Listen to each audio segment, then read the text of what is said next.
High above the city, in a glass-walled office that seemed to touch the clouds, Mr. Rajan stood watching the endless stream of traffic below. He was a man built of iron and discipline, but now, his knuckles were white as he gripped his cane.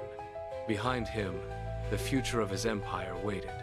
Arjun, the eldest, checked his gold watch with visible boredom, his mind already on the street below where his sports car gleamed. Aman stood silent, clutching a simple leather-bound notebook, ready to catch every word. Rajan turned, his voice a dry rasp that commanded the room. "Success is not about the balance in your account," he declared, looking his sons in the eye. "It is about the discipline in your actions." Arjun stifled a yawn, his eyes scanning the horizon for his next thrill. But Aman merely nodded, his pen scratching against paper, recording a lesson he did not yet fully understand. Weeks later, the grandeur of the office was replaced by the rhythmic hum of hospital monitors. The great titan was falling. Rajan lay still, his hand trembling as he pointed toward his lawyer, his final breath dedicated to a secret plan. "My legacy is written," he whispered into the sterile air. When the funeral ended and the dust settled, the lawyer sat at a heavy mahogany table, opening a thick envelope. Arjun leaned forward with a smirk, the scent of victory already in his nostrils. "The factories, the estates, and the offshore accounts go to Arjun," the lawyer announced. Arjun let out a sharp, jagged laugh, glancing at his brother with pure condescension. Then, the lawyer slid a worn, dusty notebook across the table toward Aman. "Aman receives only this," he added.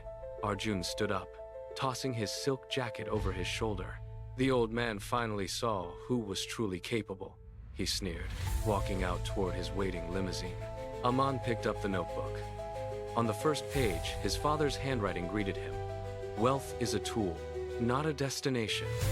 Use the pages that follow to rebuild what you choose to lose." While Arjun spent his first month hosting lavish gala dinners and signing checks for yachts he didn't need, Aman packed a single small bag. He did not look back at the family mansion. He walked to the bus station, feeling the weight of the notebook in his pocket. Arjun hired managers he had never met, trusting strangers with a lifetime of his father's sweat. Within 3 months, the first factory shut down due to sheer mismanagement.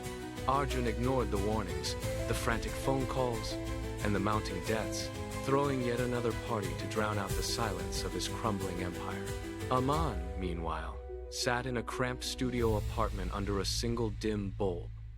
He read the second page, analyzed the market, not the applause. He began at the bottom, working night shifts at a local warehouse, watching how goods moved, how people worked, and where the system failed. Every night, Aman applied his father's hidden strategies to his small tasks.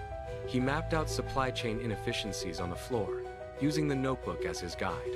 He was building a foundation of knowledge that no bank could seize. Meanwhile, the lights were going out for Arjun. The mansion doors were soon locked by creditors. The friends who had toasted his success vanished the moment the credit cards stopped working.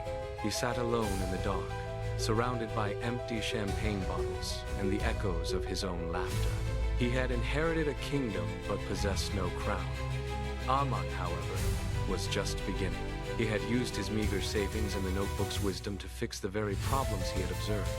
He wasn't just working, he was innovating. The dusty pages were becoming a blueprint for a new kind of empire, one built on the discipline his father had cherished. Aman stood in a warehouse of his own now, looking at a shipment log that signaled his first true profit. He held the notebook, its pages now filled with his own strategies and observations, merged with his father's wisdom. He realized then that the money had been a distraction. The notebook was the real inheritance. He stepped out into the morning light, the cold air fresh on his face. Behind him, his business was growing, not through luck, but through the relentless application of discipline. Arjun had lost everything because he thought wealth was a destination. Aman had gained everything because he understood it was a journey. The test his father set had finally been passed, and a real legacy was taking shape in the golden glow of the new day.